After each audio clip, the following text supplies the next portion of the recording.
Hello, hello, hello, hello.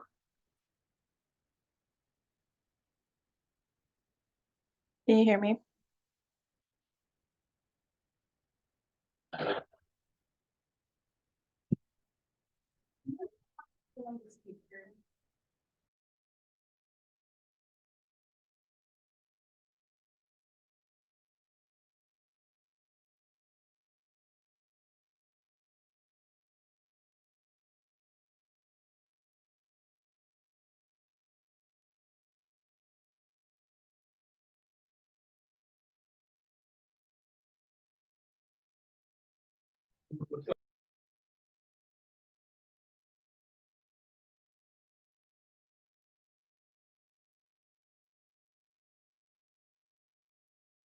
You're mute. Yeah. Hello. Are you sure you can talk here? Did you join with audio? Maybe you clicked the audio. Did you? I'll join again.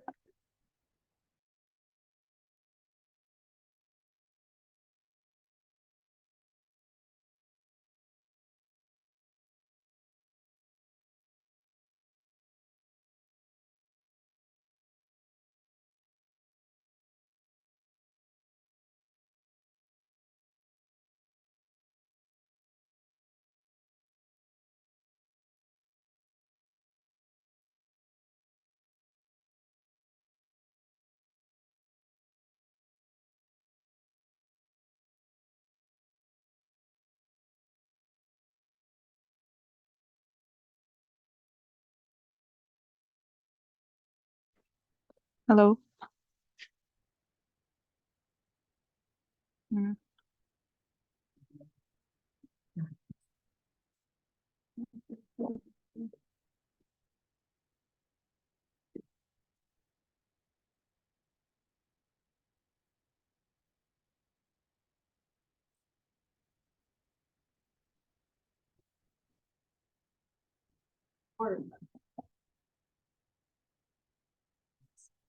Because the speakers work. Can I hear it? Can you say something? Okay, let me go further away. I'll unmute myself.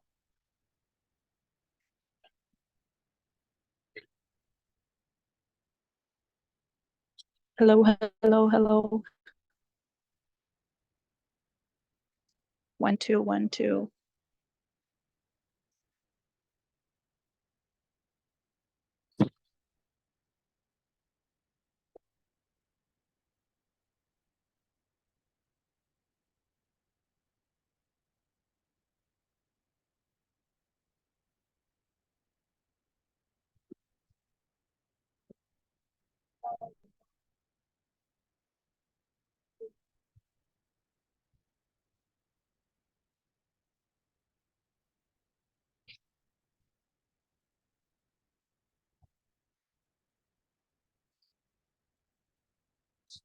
Hello, hello.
Okay, can you hear me now?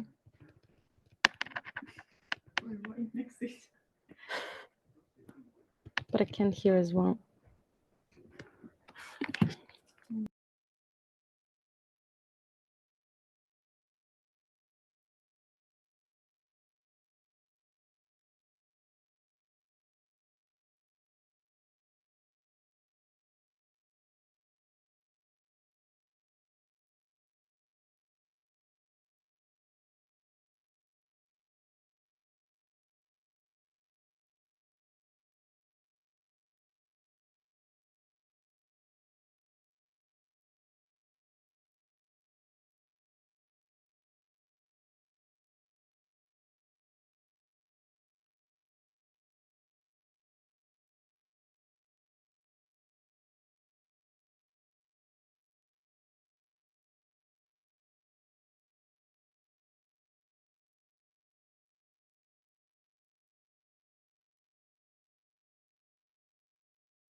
Okay.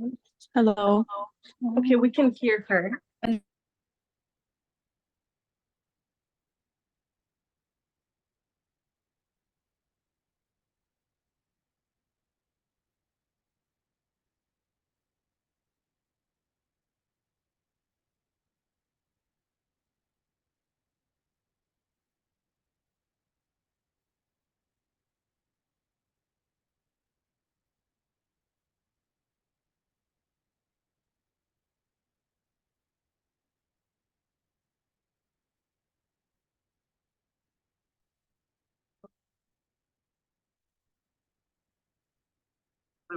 I read about the directions in.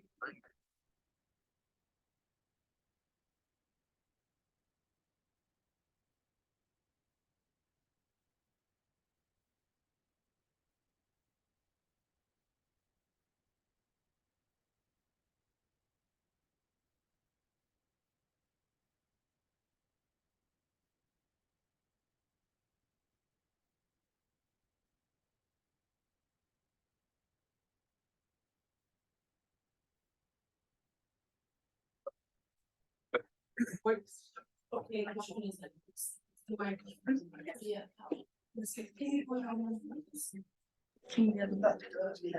Oh, Yes. I think so. I'll text you in 1 second.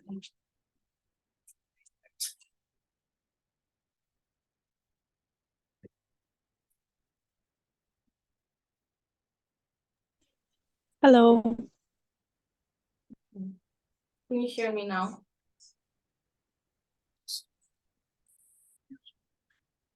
The truth. Rona, can you hear me? Veracity.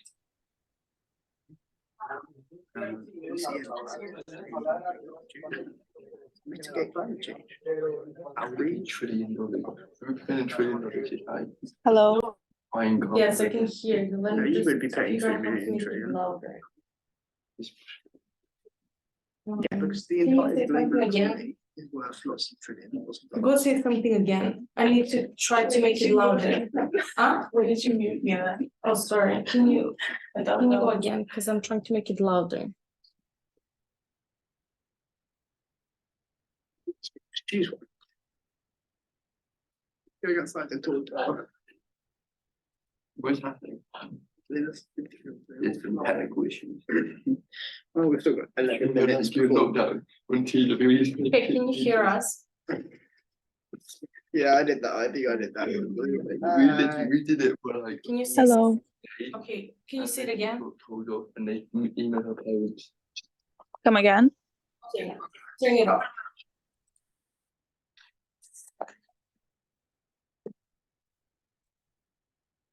The pass out the phone. Hello.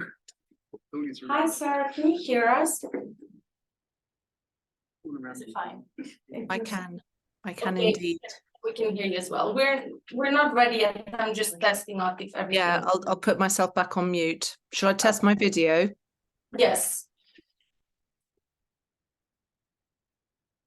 Okay, we can see you. I'm here. I'm huge. You're on the whole projector. Okay, you can, yeah, just wait, we haven't started yet. I was just testing out everything. It's definitely Okay. To go downstairs and put this, can you let people in? They start going into the room.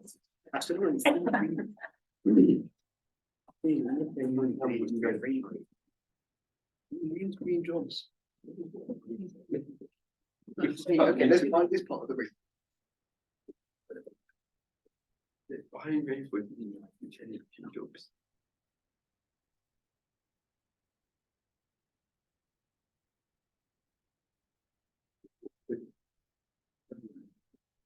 AC is a long word. Where? Pointing at initiative. There.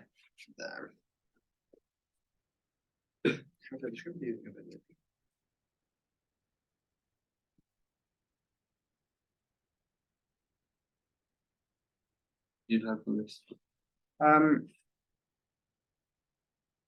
It's gonna be $1 trillion thing. Global market. You're getting early. Thing is, why would I think it's focused around Africa, but why would any African governments who's trying to develop their economies think, yeah, let's just pay money to buy rainforests? So they just wouldn't care. They couldn't get it. Because they look good. I don't think they care. No, because they might increase their trade with other countries and Yeah, true. Unless but that's the thing. also The other the countries. countries need the ones to be the countries. Yeah, they're also gonna be the biggest causes of Last year, I checked on that. European carbon emissions last year increased, but in developing countries, it increased by 7%. obviously. Okay, so that'd be the thing. I know it's a fact over. How do I check? Light for the spring. I'm not on a sabbatical from next Friday. So I'm winding down, exactly starting to take it. Use your feet. I can also, if I want to. I don't necessarily, yeah. I'm taking a rest for. Oh, you're this taking is a rest, okay. I'm going to India for a few months. Last to sit up, you do. Relaxing. Oh, no. Last to sit up, I go back to fight. And you. Should you just leave and lock it in place? Yeah. Lower and up, you know, lower and up, you the chair, obviously. Thanks, sir. You go a bit lower and up in the chair, right? I don't think you have a lever. It does go up and down, yeah. What do you reckon? You're going to. You go down again. You've got a phone on this. Research project I've done. It's quite nice knowledge. You're gonna get in a corner. Stop. It's a stop. Never had more time on my life. Interruptions. Serious academic discussion.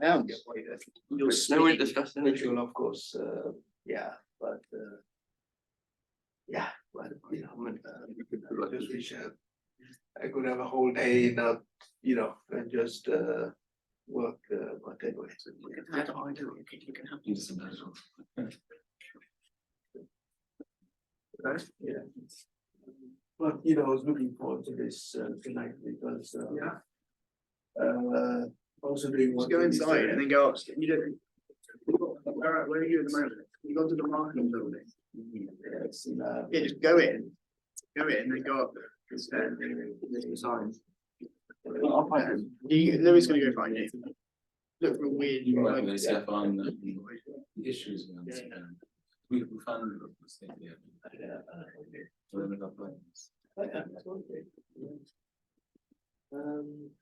Yeah, maybe we should, at the end of this, also talk Yeah. to you about. How we perhaps could work together, because research funding is always, although of course I do understand that. For organizations like yours, you're also looking not only at research, but also impact. Yeah. Yeah. So, But we fund NCF so they can fund it. We so yeah, they need- okay. Yeah, yes.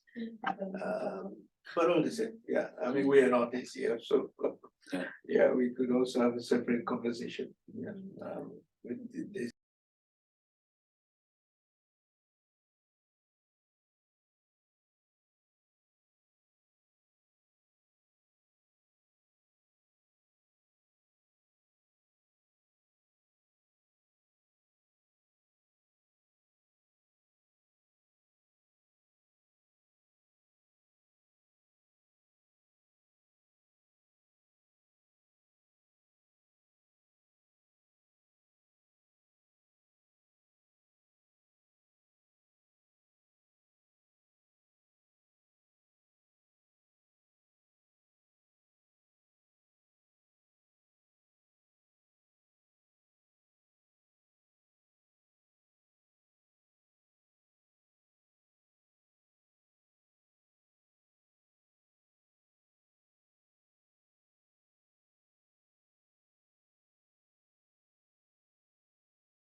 various ways of looking at this, whether through direct taxation, through trading carbon credits on compliance and voluntary market schemes and so on.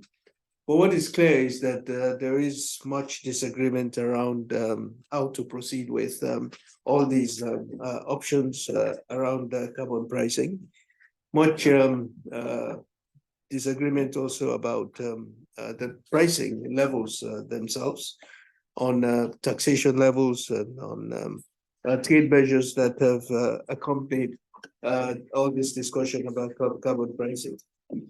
We also know that there is a growing number of countries that are looking at adopting policies in this area. Europe, of course, has had an emissions trading scheme for quite some time. Now we are seeing a number of other countries going in that direction. But we also know that there are some major countries that are somewhat agnostic to all of this, and that, of course, includes the United States. But be that as it may, what is clear is that there is a growing interest in especially voluntary carbon markets. And although, of course, voluntary carbon markets do not address some of the problems that are emerging and that we're seeing, especially from a European perspective with the European Carbon Border Adjustment Mechanism, which is now in force, a voluntary scheme does not, of course, address the problem of carbon leakage, which is what the CBAM aims to address. But still, voluntary markets, which we'll be especially discussing tonight, are of growing interest. At the moment, there's a market of about 2 billion. It's unregulated, it's contested, there's a lot of financial speculation, it's plagued by disputes. The issues around the veracity of rainforests and so on. But yet, I think we could all agree that it's a promising market. Some estimate its potential to be well over $1 trillion globally. And then, of course, from an African perspective, this is something of great interest, not only in terms of voluntary carbon markets being a source of finance, but also in relation to other objectives like sustainable development and, of course, also climate mitigation. So this is just by way of contextualizing the discussion tonight. Now it's my great pleasure to introduce the speakers and the segments. The first segment, as I said, will be a fireside chat, although we don't quite have the fire, but we do, but it is a cold evening. And I'm sure that this will be an interesting part of our conversation tonight.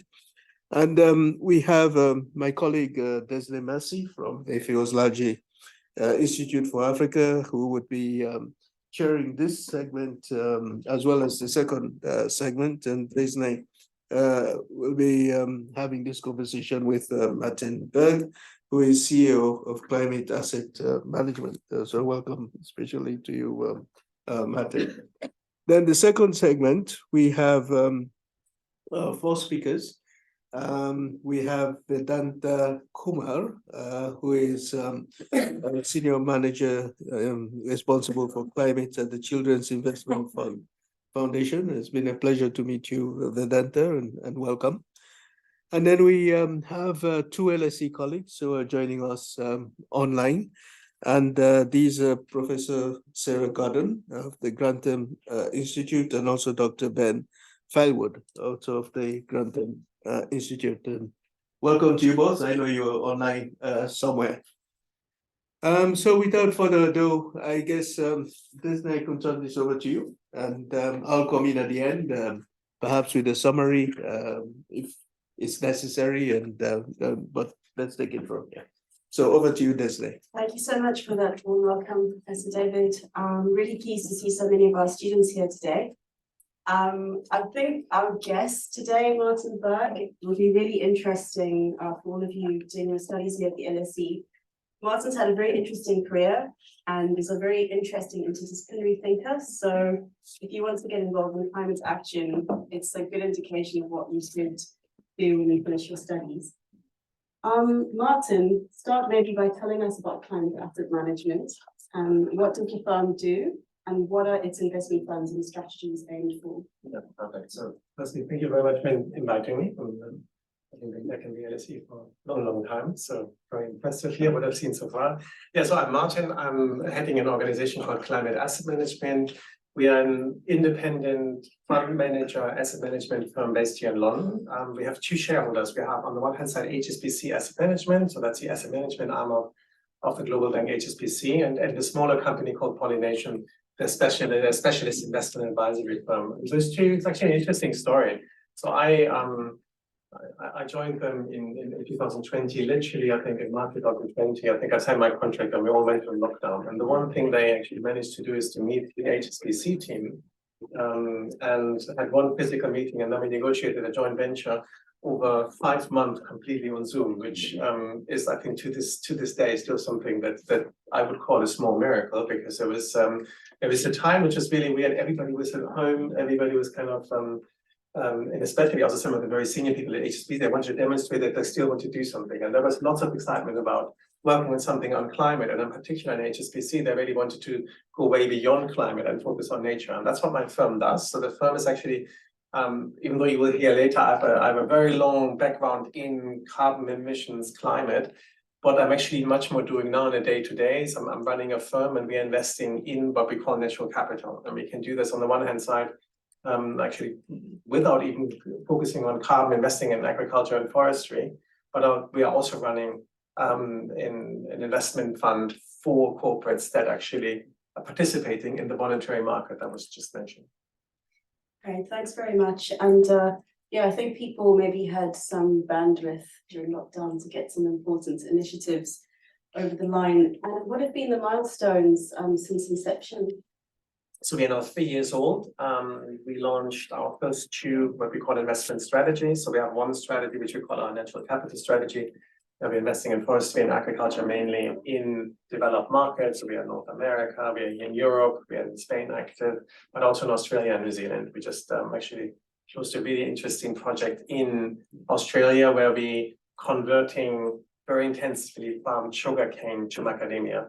And we're doing it in a sustainable way. And one of the great things, well, actually two great things. One is it reduces the runoff of the pesticide into the ocean, which then actually has a positive impact on the Great Barrier Reef. That's the one. But the other one, what's really interesting there, we're actually combining two national parks and helping one indigenous plant to continue populating. And we're doing that while we're actually planting macadamia, which is also from a financial perspective, a really interesting investment opportunity. So I think what we're trying to achieve with the climate asset management, that we're always looking for a return and the impact, because I think the firm belief that we're having is we can only solve the climate problem, the nature problem, if we're offering real investment opportunities. So by just saying I'm only going for impact, but I can't pay for it, that only gets us so far. And I think we're seeing this on some of the discussions on climate as well. So that's one bit of the of what I'm overseeing on a daily basis. And then the other side is we noticed very early on that lots of corporates wanted to become active on a voluntary basis. In that sense, that I said, look, we set ourselves a net zero target. We went through all of the activities we could do ourselves. We are looking into a supply chain. We are changing the light bulbs to make it more energy efficiency, where we are also investing in renewable energy. But almost all companies, especially the larger ones, will have a residual amount of carbon emissions that they just can't abate. And for that, they're looking ways to do it in another way. And a lot of the corporates, and I'm sure we'll talk later a bit about it when we talk about the voluntary markets, what they want to do now, they want to be very close to the project. So they don't want to be seen just buying them on a secondary market or from a trader. They actually want to know where they're investing, how they're investing. And so what we offer them, we are almost like a one-stop shop that helps them to invest in these projects. And then they receive, instead of a financial return, the certificates, which they can use. So definitely active management strategy. Oh, very active. I mean, we have people just, I have a team now in Malawi sitting there with an investor. They're looking together at the project. I've just a team coming back from New Zealand, and from Australia. We had another team coming back from Namibia. So it's a super international business, and yeah, I think that makes it interesting. And the best thing I find always when we then have the team meetings is to actually see what they're doing. So we always do. They come back and they give a presentation of what they've done, what they've seen, and that makes it a lot more tangible. And I think that's what kind of keeps me kind of awake. We're dealing with a lot of kind of very theoretical things, very technical things on how to manage a company, how to manage a fund. But I think these things are the ones that I think that makes it really interesting. Fantastic. I was going to ask you about your Africa strategy later, but I think this is a good time to talk actually about one of the reasons I invited Martin, because, you know, obviously we're the Firoz Lalji Institute for Africa, and Martin's company at the Africa Climate Summit in Kenya in September announced a $200 million investment into the Kenyan carbon market. Do you want to tell us about the project there? Yeah, so we're doing a few things there. So we have one flagship, it's more like a program. It's called Restore Africa program. As part of this carbon fund that I mentioned, what we're doing is we're investing in agroforestry project in 6 countries, and it's essentially helping smallholder farmers to pivot from what is very basic subsistence and also very intensively farming methods to agroforestry forestry. And the neat thing is most of it actually entails to plant trees, and especially when you think about Kenya, where they had some rain, but they had like 3 years of a period of almost 3 years where they nearly had no rain. The moment you bring in some natural shade that brings cooling, that the trees also provide more nutrition to the ground, you can actually do very different types of agriculture, and it's really transformational. And so we are having a program where we're working with an umbrella group of NGOs called the Global Evergreening Alliance. They work with local farmers, and we're basically financing that they're changing their agricultural practices, and then we register this as a carbon project. So that's one. It's a big program, 6 countries. This is where the majority of the funding goes. And then we're also working on a rotational grassland project in Kenya, where we're working with Maasai, with a Maasai group or various Maasai groups, that they're actually changing their herding practices. Actually, they're going back to what they used to do. Even in many parts of Africa, we're seeing now urbanization, we're seeing complete changes, and a lot of the techniques that have been used in the past, they got lost. And one of the one is that they stopped actually to go around with the herds, which actually has pretty detrimental effects on nature, because they're all going for the same parcels of land. So what we're doing is we're working with a group of Maasai herders to find different ways and to rotate. And this interesting is it's not just that you say the more this is how you have to do this. It's a scientific method. We're working with a US university and 2 experts that actually developed the methodology how to do that. So it's so the main things we're doing, and so that's what we announced in Kenya at the African Climate Summit.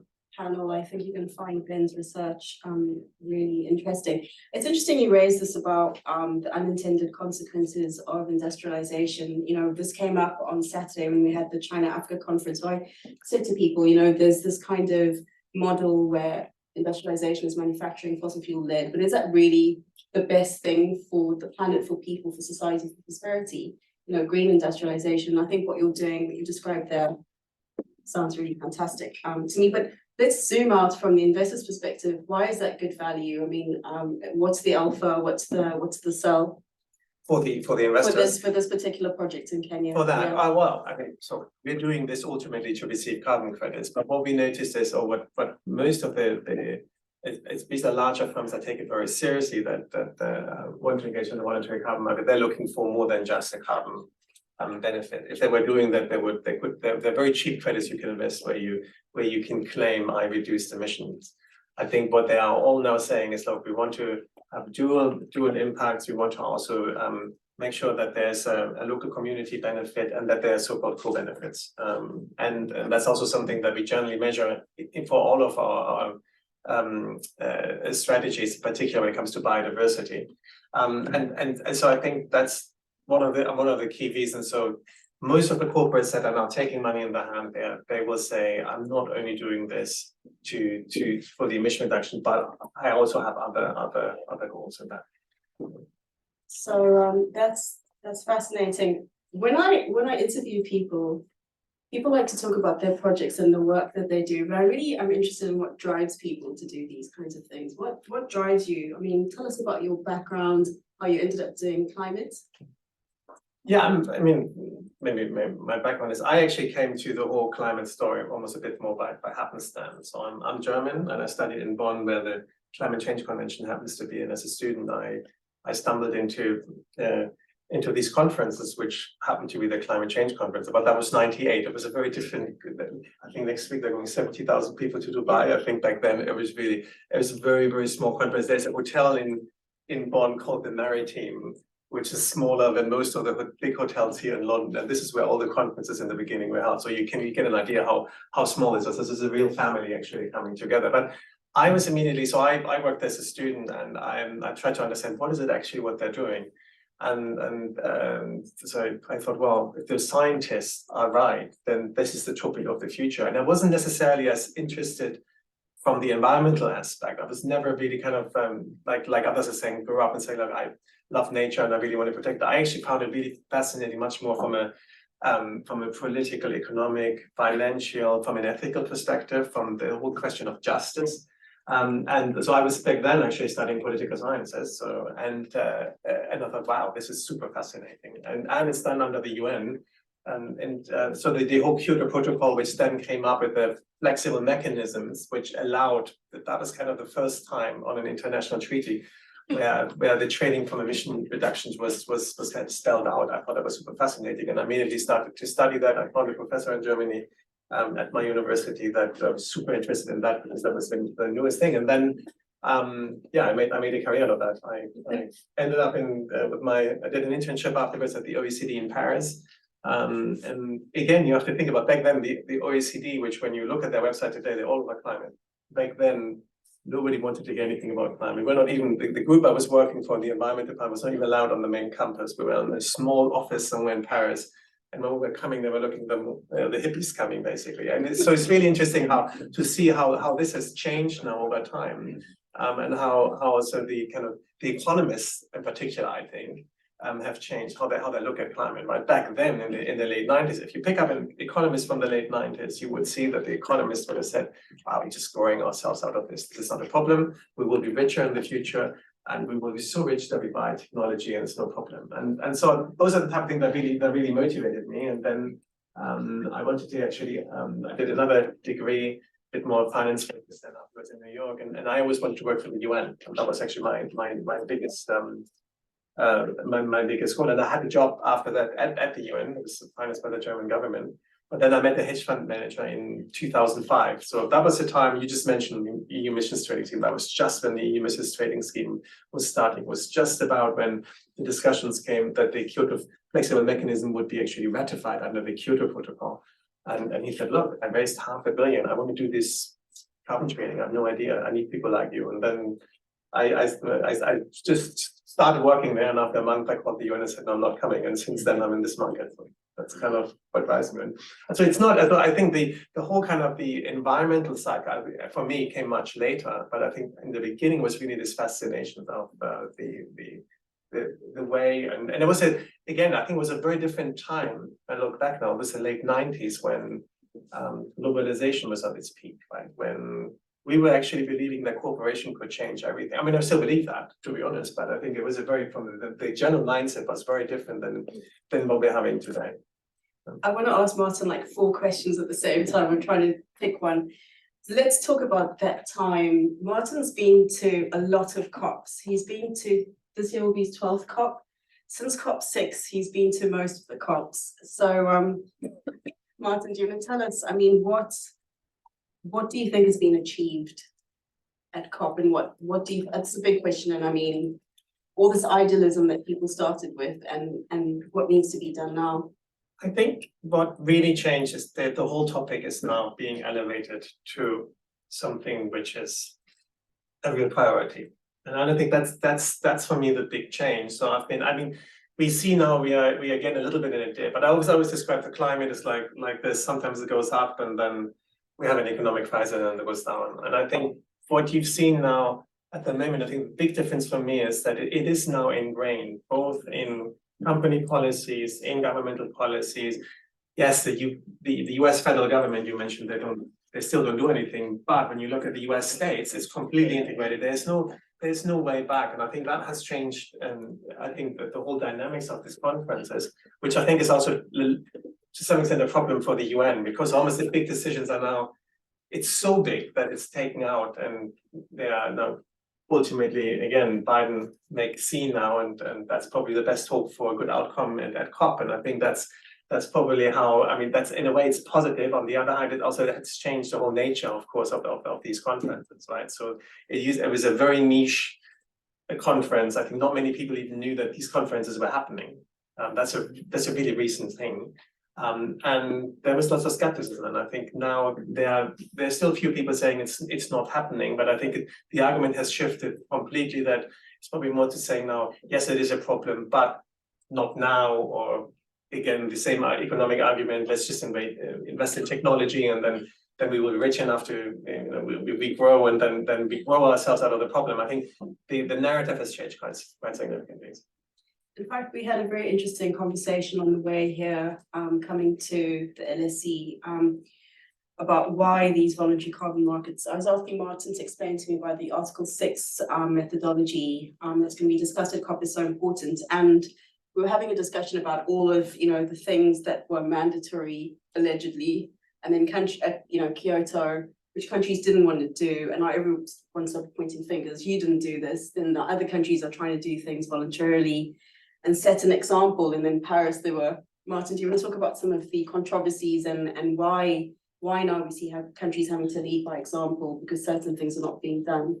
Yeah, I think the discussion we had is like, what has changed, how this international framework is now built up. So under the Kyoto Protocol, it was a very typical UN treaty. It was almost like you could have done trade under this framework, you could have reduced arms under this. It was basically the typical approach how the UN would work. You identify a problem, you build a scientific body, you come up with suggestions what you do, and then you go to the countries and saying, you got to do something, and you have to mandatorily agree to that. And we're making it legally binding under international law, of course, but we're making it legally binding. And that didn't really work in climate. We had the Kyoto Protocol in 97 being signed, then it took ratification until 2005, and then there was this endless fight with the US going out, and the countries actually not really obeying to the targets. And then when the follow-on agreement had to be negotiated, what they really realized was that saying, well, if we are going and we're asking countries to put on the table in writing the targets that they're setting themselves, then they're getting actually a worse outcome than if we're saying, well, let's make it voluntary. And I think that's, in a way, on the one hand side, the brilliance of the Paris Agreement. That's the only reason why we at the moment have an international treaty on for climate. But it's also its biggest weakness, because it is actually not as stringent as you would like to see this. I studied, among other things, international law, and if you want to see an international treaty, you want to see an obligation, you want to see some enforcement, you want to see a mechanism that if a country doesn't do something, that there's at least some form of punishment in there. That's how international law works. But the Paris Agreement is almost a bit, we all come together, we all kind of chip in, and then we're assessing this. And I think this is the big thing that you will see now will happen from next week. They will have the global stocktake, which is de facto an audit of all the plans. They will put it together, and the outcome will be, it's probably not enough. And then the question is, so who's responsible now? Who has to do more? And I think the challenge for that, for the COP presidency in the UAE will be now to find ways to motivate countries to come up with more, to come up, and we will hear lots of announcements. Some are real, some will not be real. So I think that's for me the big change, the shift from an international perspective, how this is there. And that also has when we now go, let's link it back to carbon markets. That's why the carbon markets are very different today than they were back then. Under the Kyoto Protocol, linked to the EU ETS, we had a real compliance market. You could use the credits internationally generated in a compliance market, and the EU has set it up in a way that if you don't fulfill your obligation, you actually have a real punishment, and you have to pay quite a significant penalty in order to if you can't come up with the credits at the end of the year. And that is a very different market than to say now we all come together. And the other thing that happens is that corporates also said, because the Paris Agreement not only calls on parties, which are always countries, but it also calls ultimately on all stakeholders. And a lot of corporates took that seriously and said, yes, and we said this, right? I mean, look at one of our clients, for example, is Apple. Apple invested 200 million with us, I think this very publicly in both investing in nature, but also in carbon credits. And they are obviously from their own balance sheet bigger than probably most countries in this planet. So they decided we're going carbon neutral. We want to do this in this year as well. So they are now from a sudden you have those voluntary carbon players in the mix. They're globally active, and that makes, I think, this market today much more complex than what we've seen. And we have different types of markets. We have the EU ETS, which is a very stringent compliance market. We'll talk about it later, how they try to protect it. We have markets like in New Zealand, where you have a real incentive-based emissions trading scheme. You have parts of the US being in emissions trading. California, you have an emissions trading scheme. In Texas, you don't have an emissions trading scheme. So you have a very strange world now at the moment where you have different ways of addressing that. Now, just to finish on the Article 6, the Article 6 could be, to some extent, be the link, because that's a way, going back almost like to the way Kyoto was, that countries can agree to exchange carbon. And at the moment, it's probably much more of a country-to-country mechanism, but the Singaporeans have done that. It's possible that some countries say, well, maybe we actually have an obligation for our own companies in our own country, and we're allowing them to buy these credits instead of the domestic credits. And then from a sudden you have a real opportunity to proper emissions trading scene. And that's why I think there's this excitement about Article 6, but it does require that the underlying countries also have the necessary assistance in their own countries. We have to wrap up, but in the last kind of 2-3 minutes, let's get a bit more granular into carbon. You glossed over your background a little bit. I really want to talk about what you did at the EIB, the European Investment Bank, because you led a lot of carbon financialization initiatives there. I think that's a really important part. You were there for quite a long time, yeah? Yeah, so initially I was there. I was here in London until basically the Kyoto markets were coming to an end by 2012, and the way we managed our books, that was very obvious very early on. So I had to find in a way, either I had to, like the options were either have to do something completely new or to go into another commodity market, or I could find something new. And so the EIB at that point, the European Commission said to them they were supposed to sell 300 million EUAs. It was actually quite an innovative mechanism, and it's now repeated. It's called now the Innovation Fund. Yeah. They're basically saying we're taking some of these credits out of our emissions trading system out, we're selling it, and we're using that money for innovative projects. And that was my first job actually at the EIB, and that was at the time. Now it's I think now the Commission just gives this to, I think, some exchanges, and they auction this. Back then in 2010-11, there was nothing in place. Nobody had really auctioned the credits. No public side had actually sold the credits, because before then the EU ETS was completely, the allowances were given out for free. So that was it was a completely different right. So I've done that, and then that's it for a few years. Then that project was over, and then I pivoted much more to investment, and this is how I ended up on the nature side, because at the EIB we tried to then also find, okay, how can we find ways to price nature, not just to have a price on it, but actually use finance in order to preserve nature. And we've done a lot of thinking, a lot of investment in that, and that kind of pivoted me then to go back to the private sector and work for climate asset management. Yeah, no, it's fascinating. I mean, I think the thing is with nature and carbon, all of these markets are really complex to methodologies we hear now, how you measure, how you invest, how to actually assess the value of projects. So I think you do need quite an interdisciplinary and longitudinal view, which you have. As we hand over to the panel now, what would you want to ask our panel? We've got some really interesting. What would be your what issue would you like to move forward?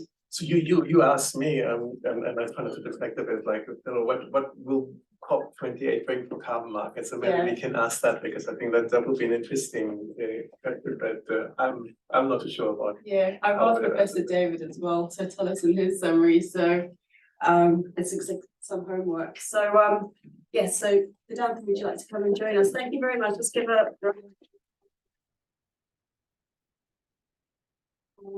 that was really interesting. Thank you. Hi, Vedanta. Hello. Thanks for joining us.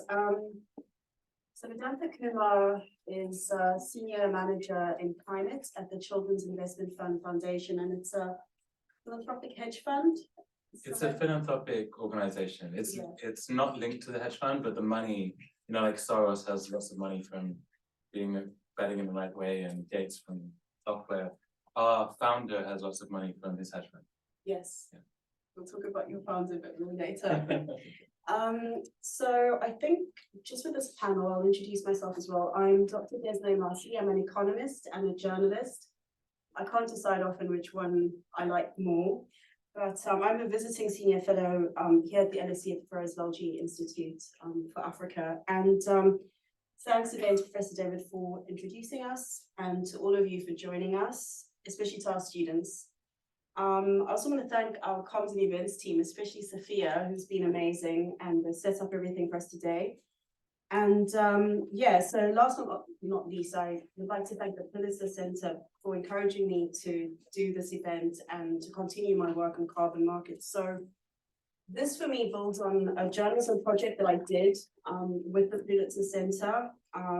It's a grant making and mentorship organization that supports journalists to report on the most pressing issues of our time, and they invest a lot into climate reporting, rainforest reporting, and really give you time to think about those issues and facilitate introduction to experts.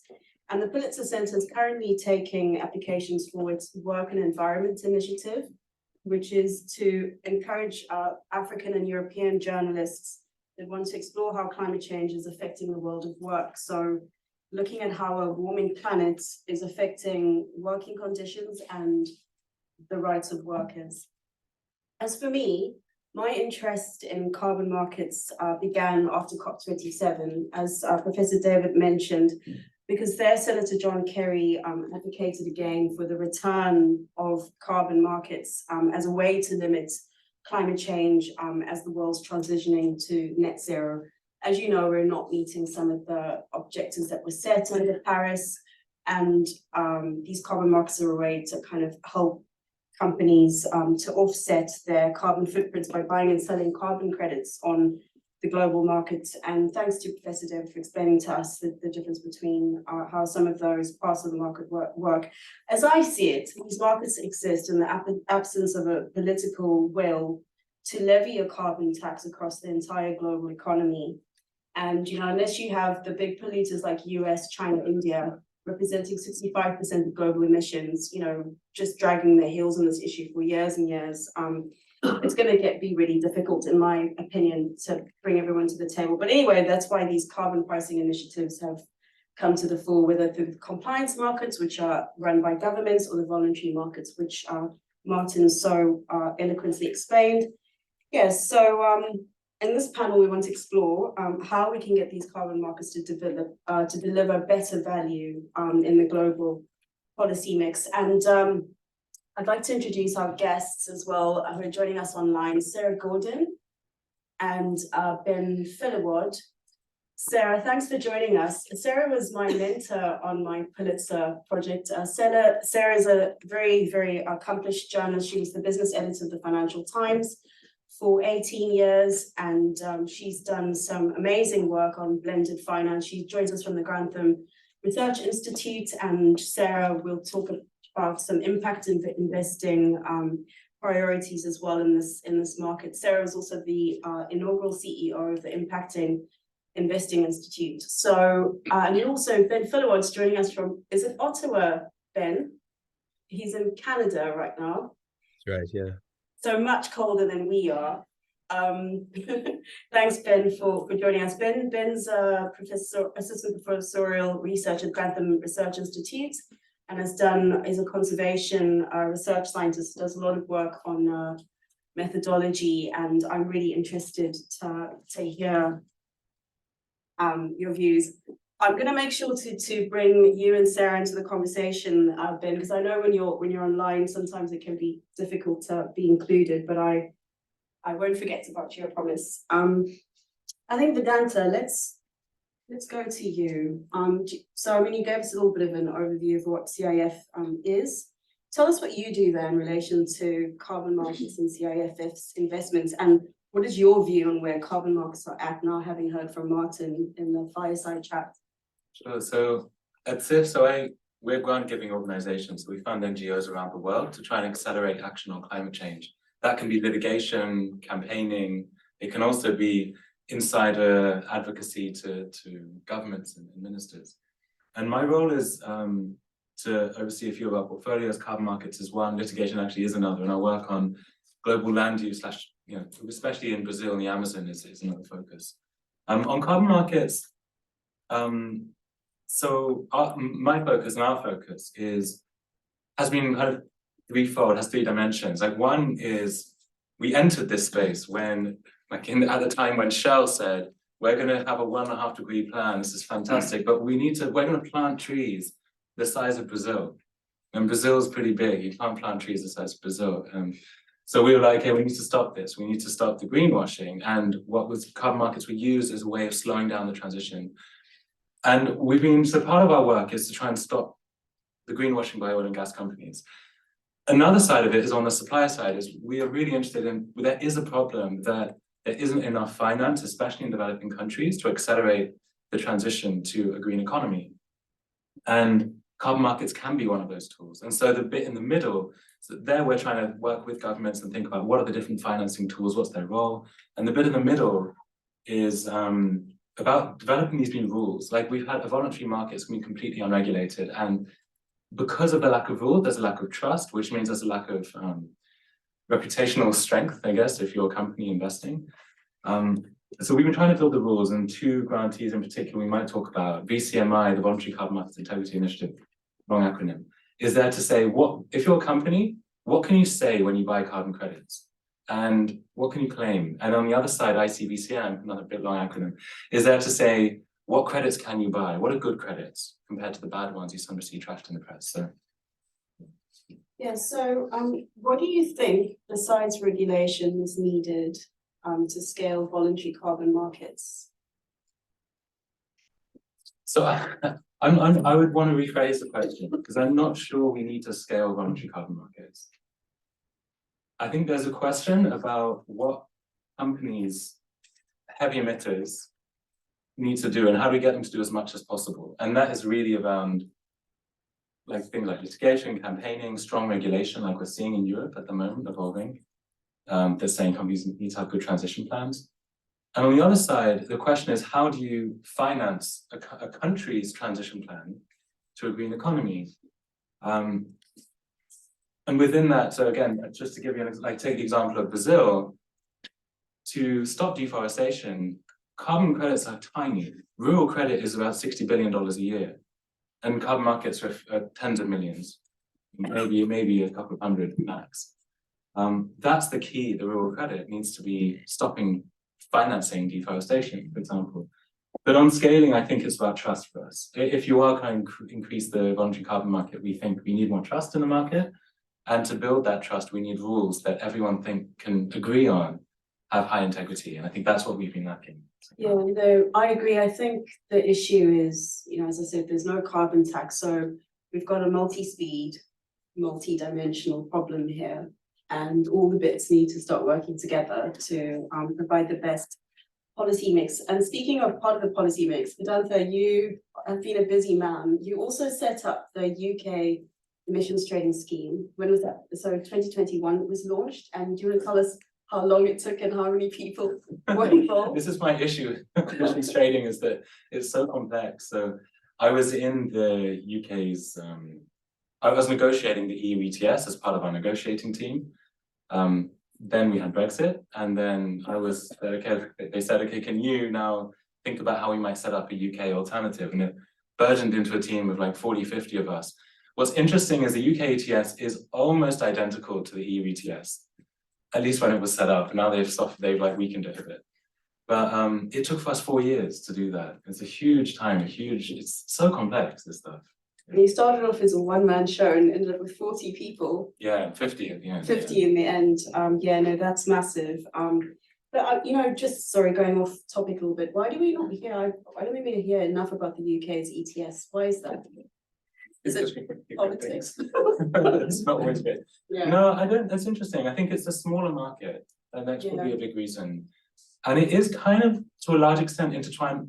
I think if there's one market that pulls the other, it's likely to be the EU ETS that pulls the UK ETS along. Yeah. Rather than the other way around. I mean, I don't, if you did this in Berlin or in Paris, then you would ask most people about the UTS, they would say what?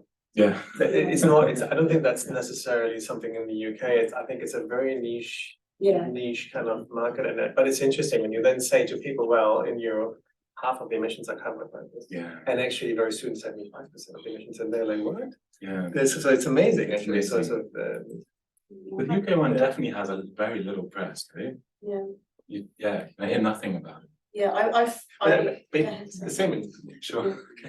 But so Professor David, when he gets to his summary, Professor David has a lot of thoughts on the EU CBAM initiatives and whether it works for especially developing countries.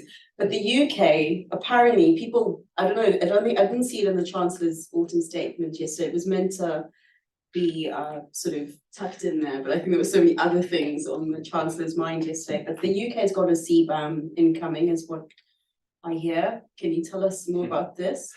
I think everyone wants to know a bit more. It's in development. And are you all aware what CBAM is? Sorry, the Carbon Border Adjustment Mechanism. Thank you, Vedanta. No, yeah, so it's like protection. Sorry. But yeah, the CBAM's in development in the UK, and I think it's one of these things that has been very difficult. When I was in government, we were always like working and fighting with I was in the climate ministry, BEIS it was at the time, and the Treasury, and we're always fighting with Treasury, because Treasury were like, this is trade, we want free trade, this is protectionist, we don't like it. Концерт кишлака тут. Yeah. Sorry. Yeah. And it's been a long, so I'm still unsure about how that will evolve. It's still, until it's done, it's not done. Yeah, no, it's like the whole net zero universe is really confused in the UK right now. Let's probably not talk about that. But I'm just coming back to, I don't know if we're actually gonna have time for the crypto question, but I wanted to, do we want to talk about that though? Martin, should we go for it? Okay, so one of the issues is, as Professor David mentioned, the voluntary carbon market is actually still quite small. It's about 2 billion. Я последний раз спрашиваю. Sorry, can you turn off your mic, please? That's okay, sorry. Yeah, so the voluntary carbon market is still really small. It's $2 billion compared to the EU ETS, which is about 950 billion. So one of the issues is, I mean, wherever you sit on the argument whether you need VCMs or not, it's like people are trying to scale them. And the question is how, because there's been a lot of controversies, and we'll get to some of those now. But the way that I see it is like crypto had the same problem, it's trying to create a market from 2 billion it was about roughly 2 billion in 2017. And now people say it's almost $1 trillion under management, so why is this a similar sort of regulatory problem? I mean, Martin and I had a few disputes about this, but why is it similar regulatory? I agree with you. You explain. I agree with myself then. I only see the similarity in so far as like my crypto crashed. I had a little bit of like investments because I was like, oh man, I might get rich. This is awesome. I was late to the party, and then it all crashed. And why did it crash? Because rules came about. The regulators got in the action, and no one knew what way that would go. And I think we have the same thing with voluntary carbon markets, where there was a huge amount of hype. And this year, issuances in the first half of this year are the same as last year. So it's basically flatlined. Hype has been materialized. But I think why is because we're starting to see rules come in place, and it's been an unregulated market. And by rules, by the way, I mean, we don't know what credits are allowed to be issued in the market. We don't know what claims you can make. We don't know what disclosures you need to make. We don't know what you can say to consumers. So claims to financial institutions and to consumers. As those rules come into place, then the market's going to evolve into probably a smaller but better market. Is my opinion. Yeah, I mean, the way that I see it is like, I mean, I know that Martin's view is like, what do crypto companies actually do? But the thing, for me, conceptually, carbon is trying to make a financialized asset, and trade it as something that has value on the market. Crypto is trying to do the same thing conceptually. So is gold, so is fiat. So, it's just an asset. And so if you want people to believe in this thing as a consensus idea, you have to start like introducing market structures, regulation, a hype story. And I mean, crypto had the same thing with like big crashes of companies, controversies, but there's still companies that survive. I don't know, you want to say something to that? My old commodity head comes through, and I would say at least, you know, we need to reduce CO2, we need carbon, but we don't need crypto, right? Well, I mean, That's probably the biggest difference. people need to buy and sell. So I mean, you know, it's like the speculative aspect, but there's also like, it does have like exchange value, but maybe let's park it because we could get really distracted. I want to bring in Sarah and Ben. Sarah, Ben, I don't know if you have any comments on the regulation side, or if Hi, Which Sarah. one of us do you want to answer? So, Sorry, hi, I'm did you hear me? horrified by the reappearance of my huge face looming over everyone. I mean, I can kick off, Desney, if you'd like me to. Yeah, please, thank you. As you know, and as you explained to your guests, I'm not a carbon markets specialist, but I look very much at how public policymakers can work more effectively with private investors to deliver on public policy goals. And obviously, this topic, carbon markets, is absolutely central to that. And I think you see a lot in those markets, and as described so interestingly by Vedanta and by Martin, why it doesn't work. I mean, investors need certain things in markets. They need trust, as Vedanta has said, and there is no trust in, or essentially there is no trust about regulatory certainty, about investment horizon. There is mispricing, and you talked about the UK's emission trading scheme, and there was in fact a bit about it in yesterday's autumn statement, where Jeremy Hunt, the Chancellor, was trying to correct the mispricing in the UK's ETS, which essentially has meant it hasn't worked. It certainly hasn't worked for a number of years. So reducing the number of permits, for example, is one of the measures that he is proposing taking. But that lack of certainty, that lack of transparency, that lack of certainty over a period of time, which is what you need as a private investor, are conspicuously lacking, not just in the national schemes, but also, of course, in the lack of any kind of global market carbon price. So I think there are good reasons why the carbon market, as it's currently structured, doesn't work, and they look very like some of the problems that policymakers are trying to overcome in attracting private investors into this whole space. And essentially, because I know you haven't got very much time, just to summarize the work that I've recently been doing at Grantham, which is to look very much about how can private investors work more effectively with public policy makers. And of course, the answer is collaboration right from the outset. It's right from the outset. It's co-creating appropriate investment products. It's co-designing investments that speak to the needs of different stakeholders, that speak to the outcomes that different stakeholders require, whether that's a policy goal or a financial return, or and Martin, in the case of your incredibly interesting work, combining those in different combinations. So I think there is nothing of that collaboration and co-design at the moment going on in carbon markets. And without some of that approach, I think you're really going to struggle to come up with an effective system.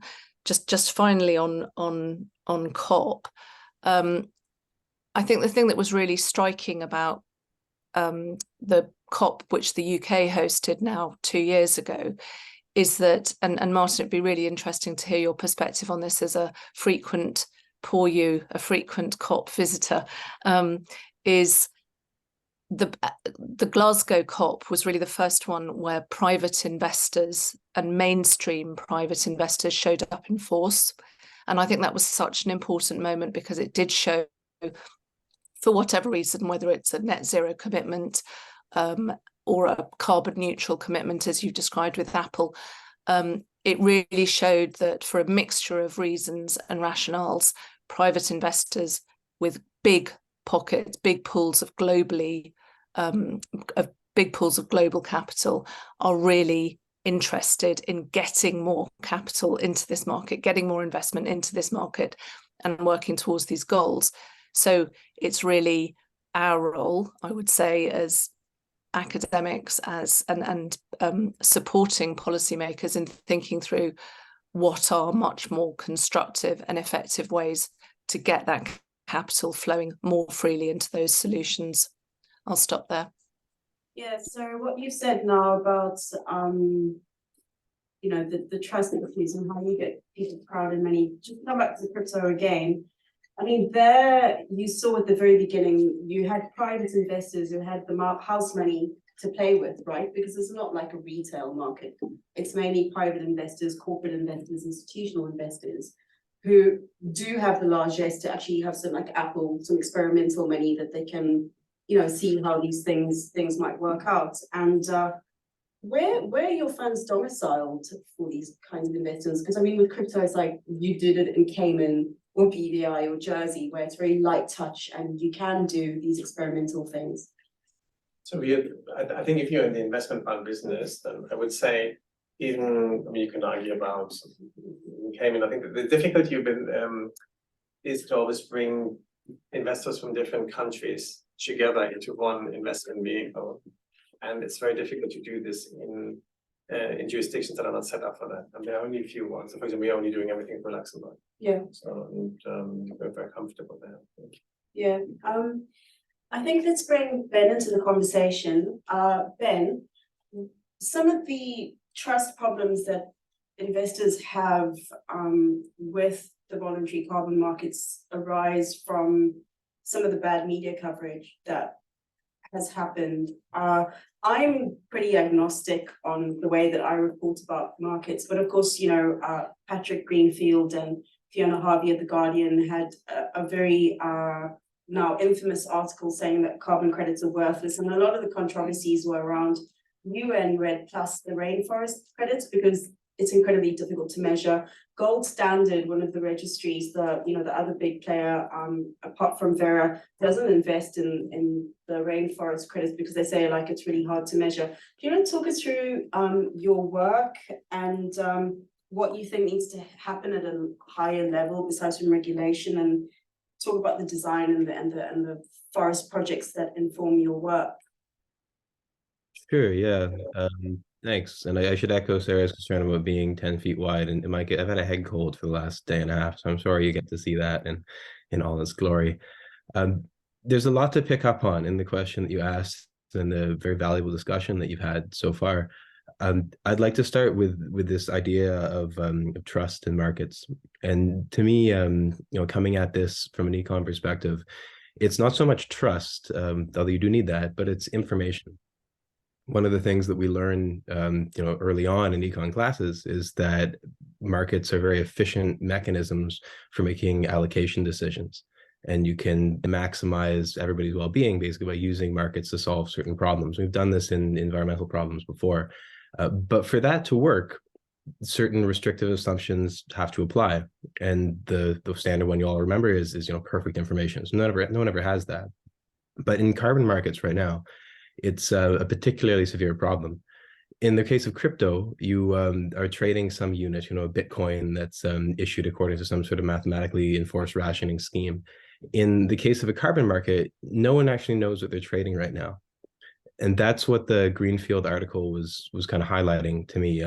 Some of the underlying papers that they drew on for that, people at Grantham have been associated with those or involved in those.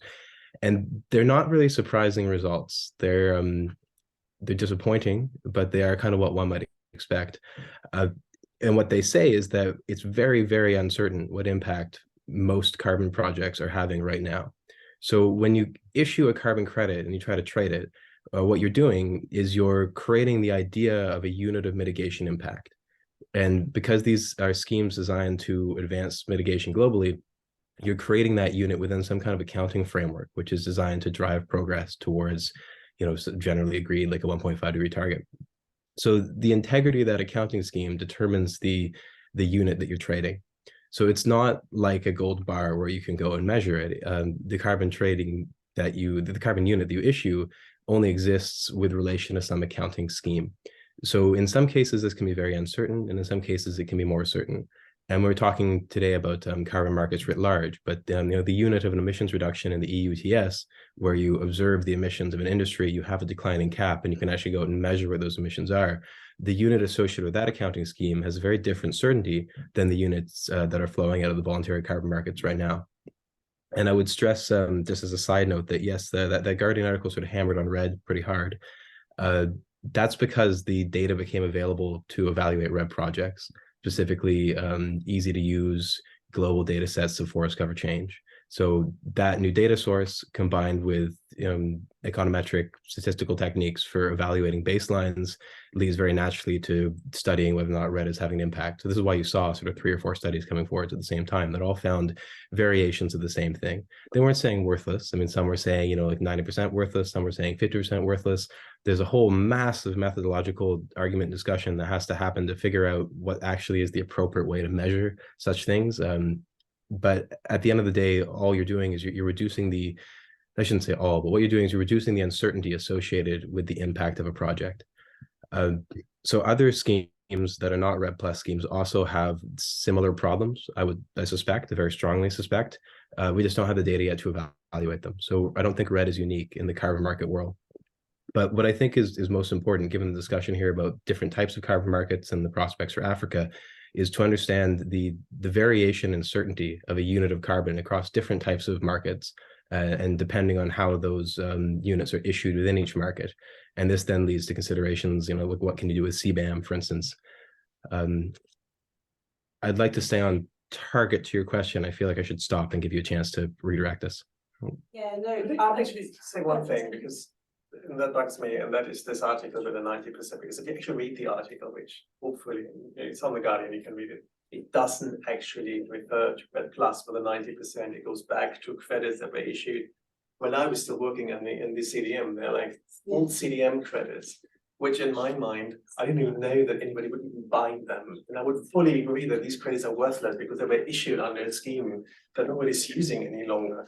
And I find it I get actually, this is where the problem with the Guardian article. I think you're right that of course now you have a lot more measurements of things, but actually when you look in what is being referred to in that article, then that's not correct. And this is why I would really criticize the Guardian, because the headline is what sticks. That's what you mentioned, and that's what everybody has on the head when they read it. Nobody bothers to actually go into the article and try to read the facts. So that's the first one. And then the second one, I think the other thing that strikes me in this thing, this is all true, that we have now very different methods to measure, in particular when it comes to RED Plus, which was a hypothetical assumption that somebody made, but it was at the point you can argue the best thing you could have done. And I worked on RED Plus right in 2008. You were working in an environment where you had to use the data that you had.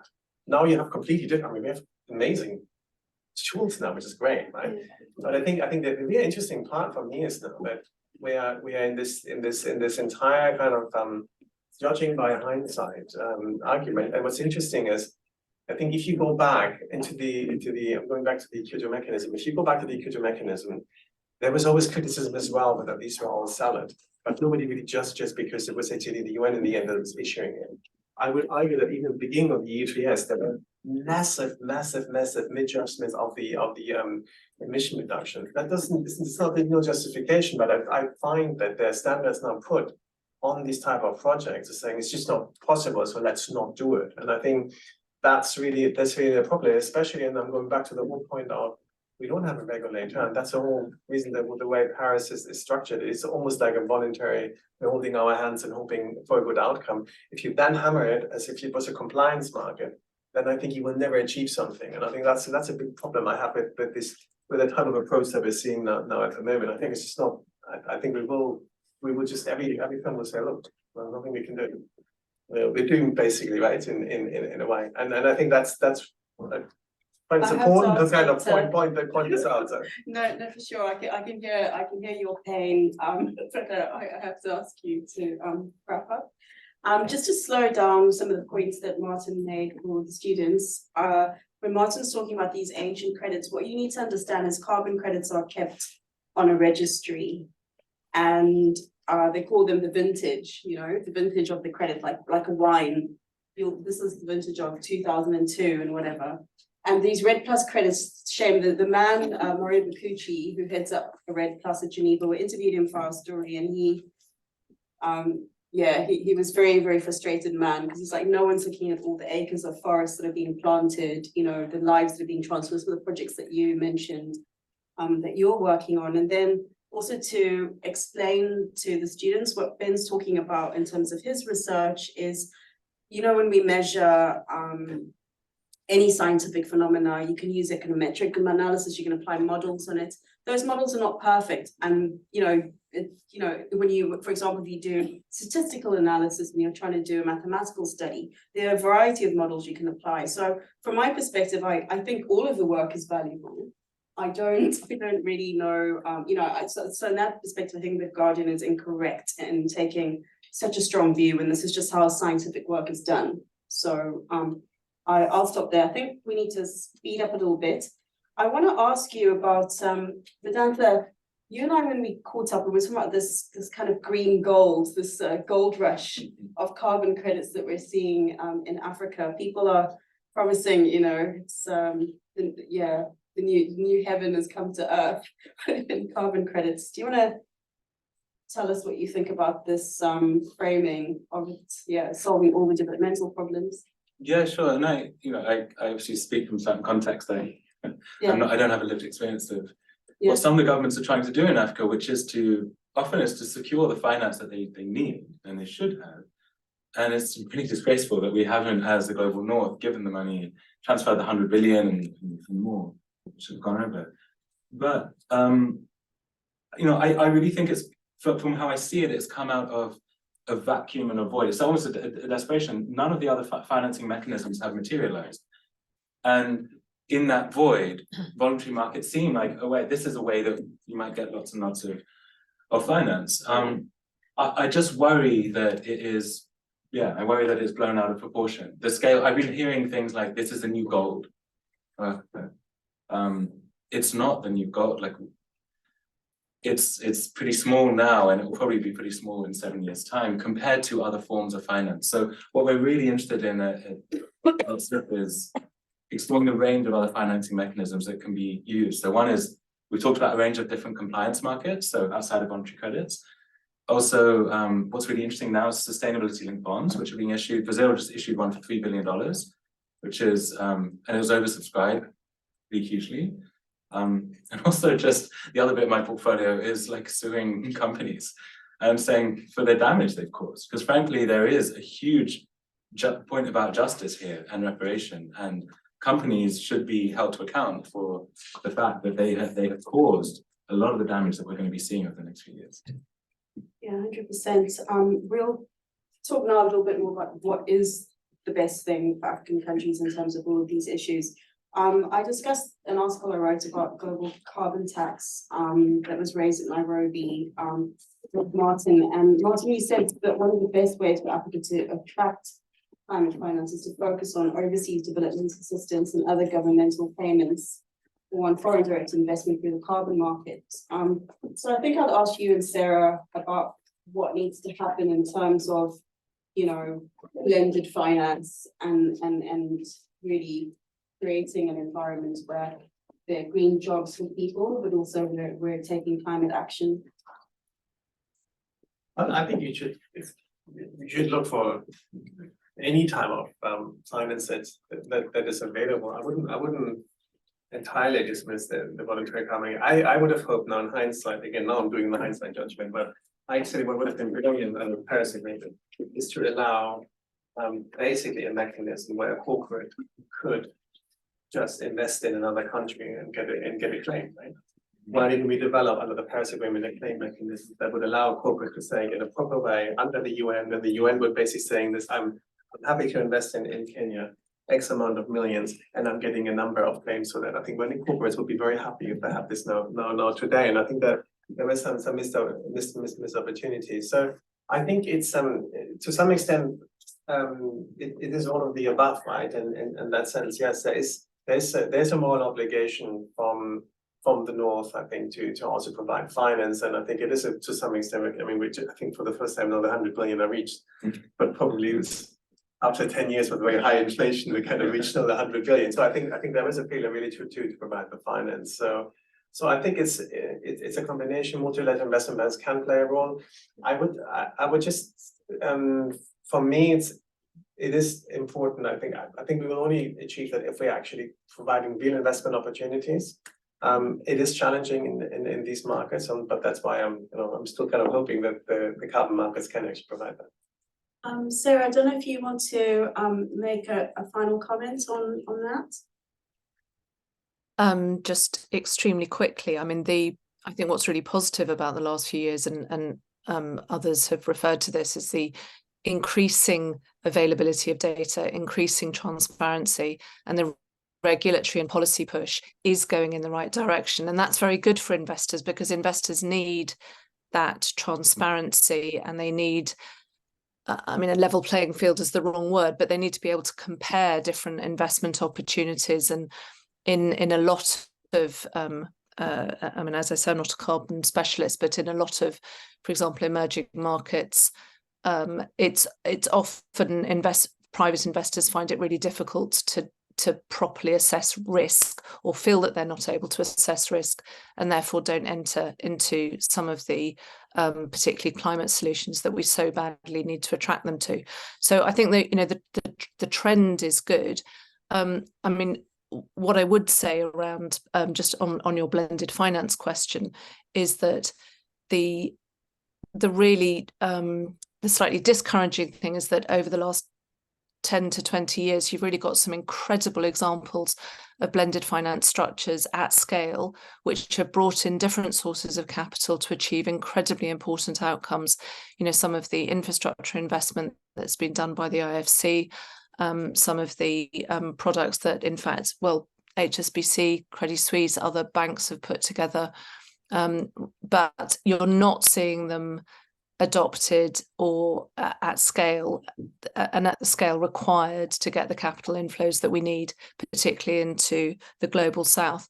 And I think that some of the work that we did in the G7 Impact Task Force 18 months ago was to say all investors, private investors, public investors, need to be more prepared to step out of their comfort zone than they are. We need to, stop the sort of restrictive language and silos of different investment approaches.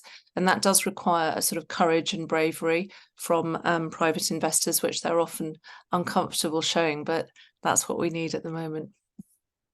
Yeah, I think we should move to the Q&A now. Thanks very much to all our panelists. I would just say that the thing that I'm a bit uncomfortable with is, I think all of this is great and we need to probably invest in tech in the environment, but I'm not sure if we should be putting a price on nature. I think, there's something almost spiritual and tangible. It belongs to everybody. It's the commons. But but at the same time, people won't care unless there's the price on it. It's the bottom line. So I think we'll hand over to the audience. If anybody has questions, there's a hand over there.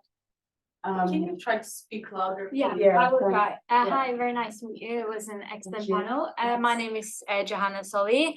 I work for ICA Finance, so we're in upstream emission reductions, methane.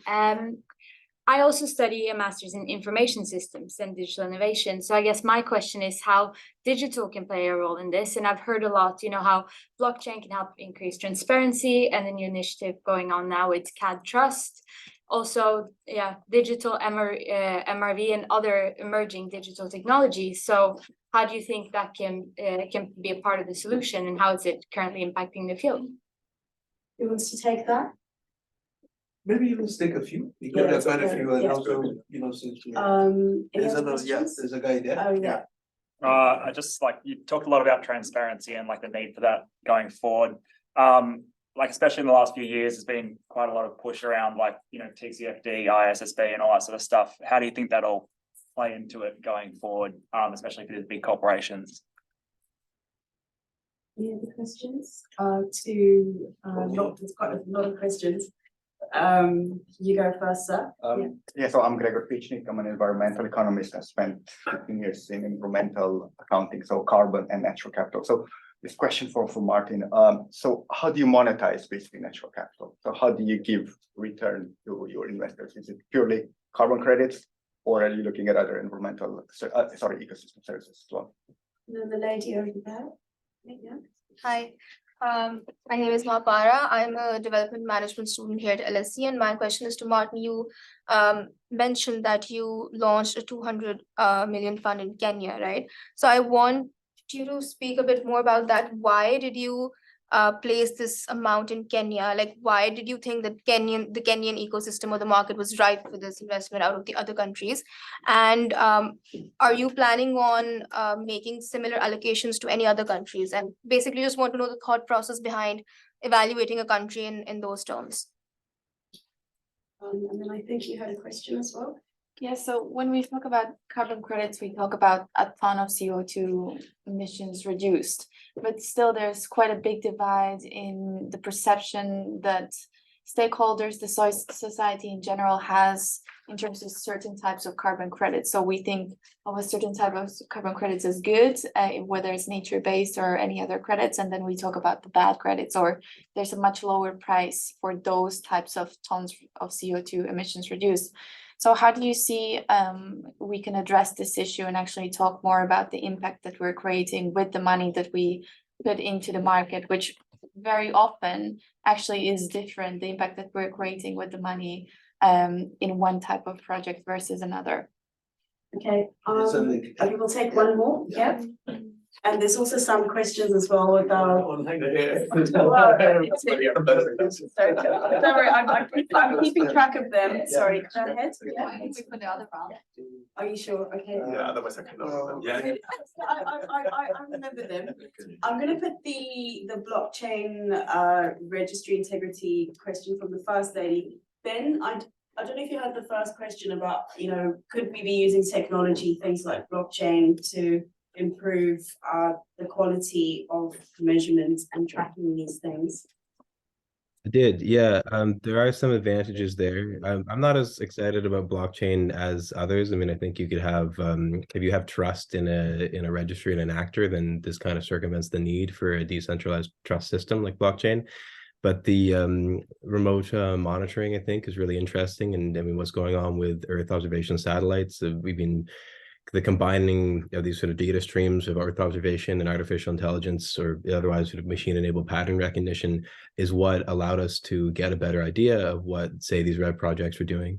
And with increases in precision and different types of sensors, we can maybe start to look at other projects like Fuelwood, more finer scale changes that we can't yet see. So that's all very exciting. What that will do is reduce the uncertainty with which we understand the impact of particular types of projects. So it will reduce the uncertainty associated with the carbon credits that are issued from them.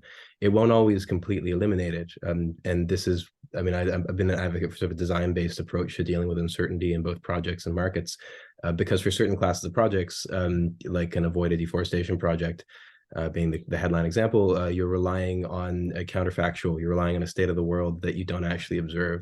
So all the technological advances that you can make are not going to address the irreducible uncertainty associated with credits issued from those project types. So I think we need ways to sort of design and plan around that. And since this might be the last time you hear from me, I just say, Vedanta, your comment about going forwards with a small number of high quality projects is exactly where I think we need to go as well. I mean, to restore sort of confidence and demand for voluntary carbon markets in particular, we need to be really uncompromising about quality at this point in time. Thanks very much, Ben. Did you say you were signing off now, or? No, just that we're. Oh, right, yeah, no, we need to hurry up. I know we're. On the technology side, so we're using this as well, and I think it is. I mean, I was quite critical about it, kind of sort of, but actually that's completely changed it, right? We're using satellite imagery in every single forestry project now. It has completely changed the way we're spending money on due diligence, because we don't have to, somebody don't even have to go anymore to decide. We look at this is not eligible. We're not even touching it. So it's there, but it's not there yet. I think we're in this intermediate phase. So we are trying to build our own internal system now. My dream is that we actually have everything being measured on the ground by remote sensing, and then you would have it pass through to your own systems. That's probably still like at least 5 to 10 years away. But since we started 3 years ago, we didn't use satellite imagery in the beginning. Now 3 years on, it's completely transformed already. So I think it's happening. It's really happening, and that will help. And hopefully that will build ultimately the trust that we can go back and people can say this is actually a ton, right? But we are in this intermediate phase. I think that's a challenge. Okay, so then very quickly, you had 2 other questions: how to monetize and why did you invest in Kenya? Yeah, it's not only in Kenya. So we're investing in 6 countries in Africa. So it's a program that we're starting in Kenya, Uganda, Tanzania. Oh my God! So Kenya, Uganda, Tanzania, Malawi. New Zealand? No. In 6 African countries. 6 African countries. So we had 6 African countries. Just for that, we're replicating this. We started in Kenya, then over into Malawi, and it's the same method we are using. It's the same set of different partners, and then we are starting to roll it out. And we're learning every single time. So and I think the question you said, it was for Africa. It wasn't just for Kenya. We happen to have most of it at the moment in Kenya. And we started off with Kenya, just because I think I would say still that, I mean, now we have the whole discussion around the regulation on the carbon market, which hopefully kind of is turning in the right direction. But it was actually probably the most advanced country, and for US was very welcoming for it, and that's why I think you see a lot of activity there. In terms of like regulation, the government being supportive, the private investors, or well, I think from the philanthropic side as well. Right? There was lots of already investments been made in Kenya. It's been and that helps, right? If you already have NGOs, if you have philanthropically or other grant funded projects, then you can use them, and then you can actually turn them into a carbon project. I think that helps a lot, right? The more activity you already have, the easier is to turn them, then go the next level, I think. And I mean, you probably know more about. Well, yeah, Kenya just put out its carbon market regulations, its draft. So it really seems like a first example, maybe, of how high integrity markets could scale. So I think the way we've seen it from philanthropic perspective is if this works, then maybe we can use a similar model around regulations and rules and capacity building and so on in other countries. So yeah, it's really a test case, I think. Yeah. Martin, do you think very quickly, how can you monetize? Monetize nature is really difficult at the moment, and you raised my point. There are some ethical questions, and there's no real system. And the biggest issue, I think, from a nature perspective, is carbon is great because we have one indicator, that's CO2. It doesn't matter whether we do CO2. But maybe you go into nature biodiversity. I can save a plant here in the UK, and I have a huge impact. But I can't do exactly the same in Australia or in Africa, and I think that's a challenge in a way how you do that. The way we now decided is we're focusing either as carbon as a revenue stream is an in-kind delivery, so that's one, because we believe it's enough measurable, or at least our clients believe that they're happy with that. And then on the nature side, what we're doing at the moment, we have an impact framework where we're having a pretty elaborative measurement system, especially for biodiversity. So we're measuring it, but at the moment it's much more for the impact reporting.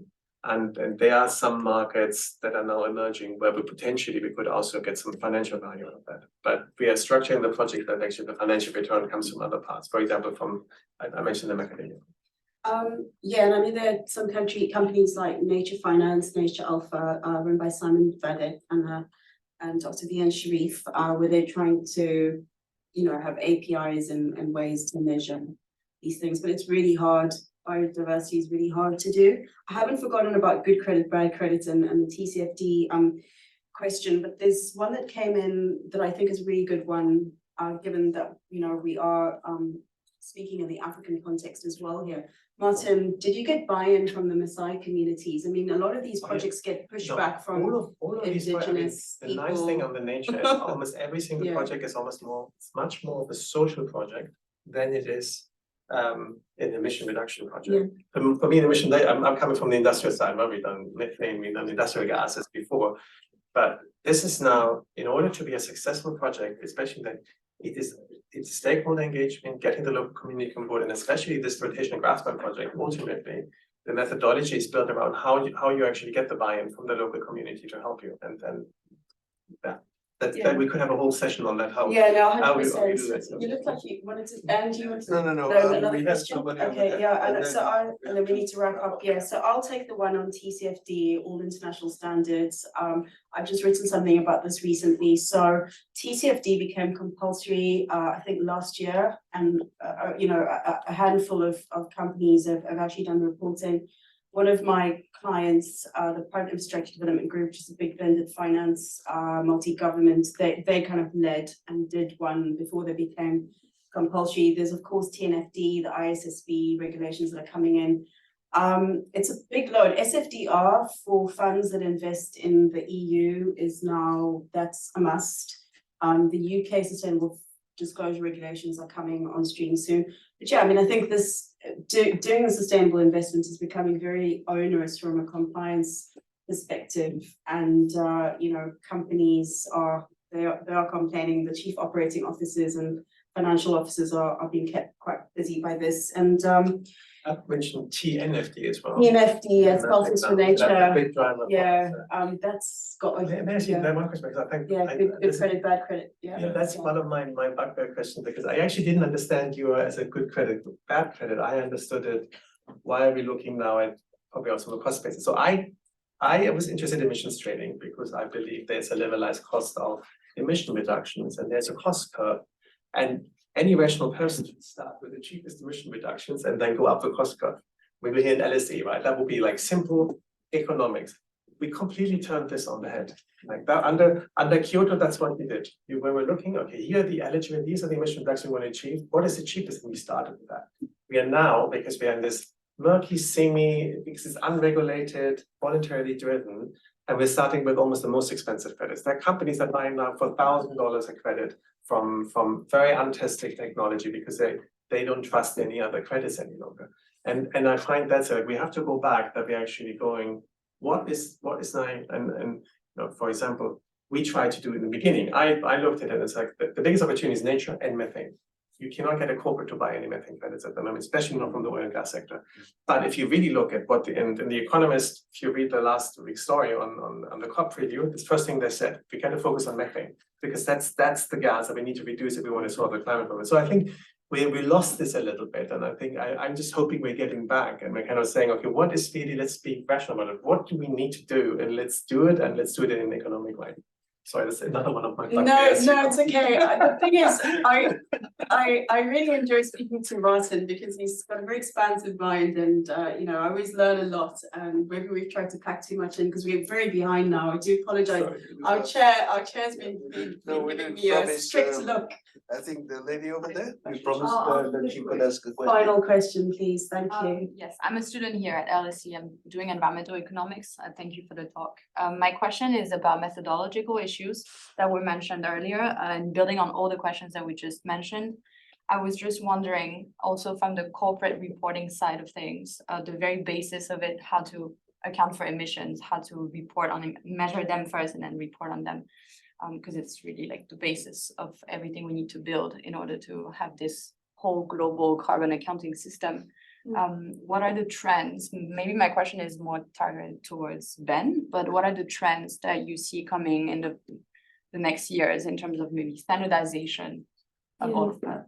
Yeah, that's a good question, because actually one of the questions I had but didn't have time to put to the panel was about, one of the ways you standardize is to invest in technology like APIs, middleware, and ratings and things that will actually be like an apple is an apple, in terms of alpha or whatever you want to put in. Then I don't know if you want to take that question quickly. I can also feel Martin and Vedanta, you nodding. Do you have something to say on that? Yeah, also if I can, a couple of the other bits, but okay, let's go to Ben very quickly, and then Vedanta will have the last word.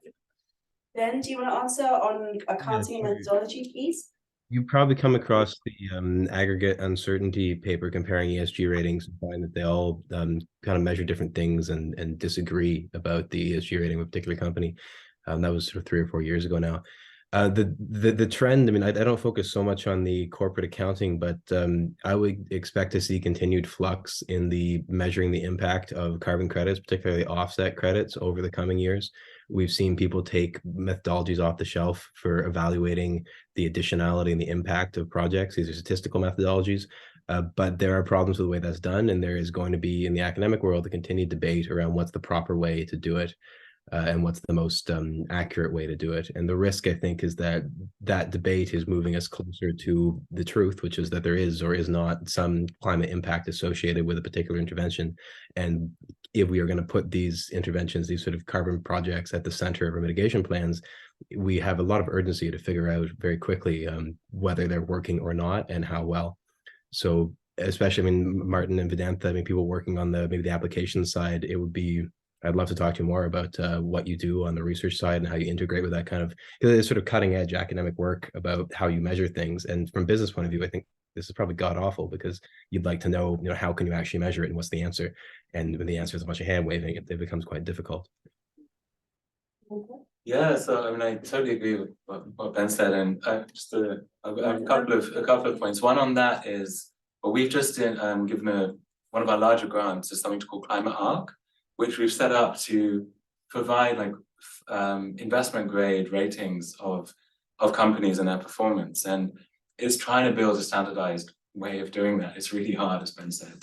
But the other approach is obviously through regulation. I think the question before, we've got now, compared to a few years ago, we've got ISSB, we've got CSRD. In Brazil, they've just got the CVM regulations, So I think it's like harmonized regulation. It's not going to be global, but it's going to be domestic. And hopefully, I think the ISSB is really, really helpful in that regard. Just 2 points on what was said before. One on transparency. I think one area of transparency that is badly missing in this market. I mean, this is a market that is, in my view, really there to provide finance to developing countries, emerging economies. And we don't actually know how much money goes to the local communities at the moment. We've got so many people, no one can provide that number. You have intermediaries, product developers, verifiers, you have the standard setters, they all take a cut. How much is actually going with this 2 billion? It's unknown. I think we need to know to build trust in the market. And just to your question, I thought it's such a, for me, it really hit the nail on the head from the lens of, a different lens of, from a country's perspective, this voluntary market finance is a particular form of finance. It, in a way, has no strings attached. It has a string attached. You need to report on the carbon emissions, but you don't have to pay a loan back. And I think what's really important is that within a country's development plan, that we are thinking about what is the role of voluntary finance. It probably is only for each country in a few sectors where it is most useful and most additional as a source of finance. And there are so many other sources of finance that we need to think about: domestic finance, real credit, international finance of various forms, bonds, and so on. And I think seeing the role of it is really critical. Maybe actually one final point. I will wrap up. Because it really, this is my issue, my topic of interest is, I just also want to be spending so much time thinking about whether a credit is, whether a ton is a ton is a ton. And I do wonder, and that's only because companies have to say that they're carbon neutral at the other end. If they had something else to say, or if they were forced by a stick through regulation to just do it, then we wouldn't have to worry about that. And we would just be able to issue the finance. No one's saying to the US government with the IRA, oh, how many tons have you avoided? They're just saying, this is good money. We need to transform these sectors, just do it.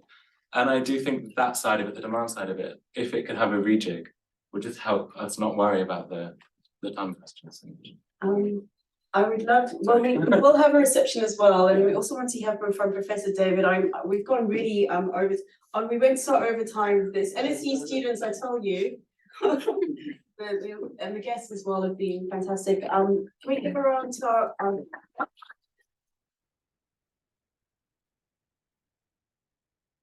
I'm not going to say too much. I don't want to stand in between us and the reception, but just a couple of things. Firstly, it's very clear that there's huge interest in these issues. So this is not the last of these sorts of evenings that we'll have. And with days again working with us, I think we would be able to have a few more of these sorts of events. And really very pleased with the turnout tonight by the students, and then also the number of issues that were raised by people online that we did not really have the time to get into.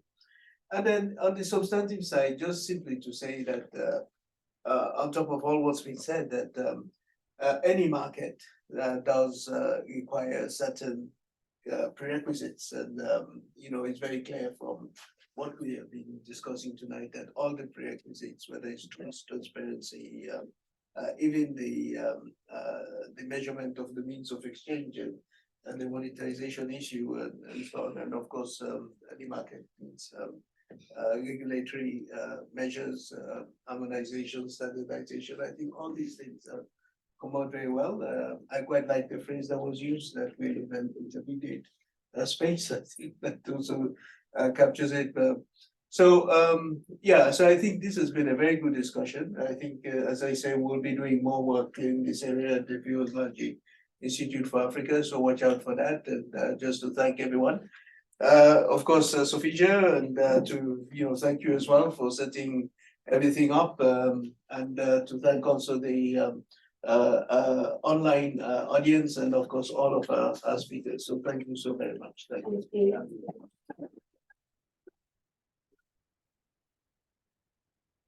I think, are you on? The one panel we had on Saturday, ran over to like 2.5 hours, and students were still asking questions. It was really great.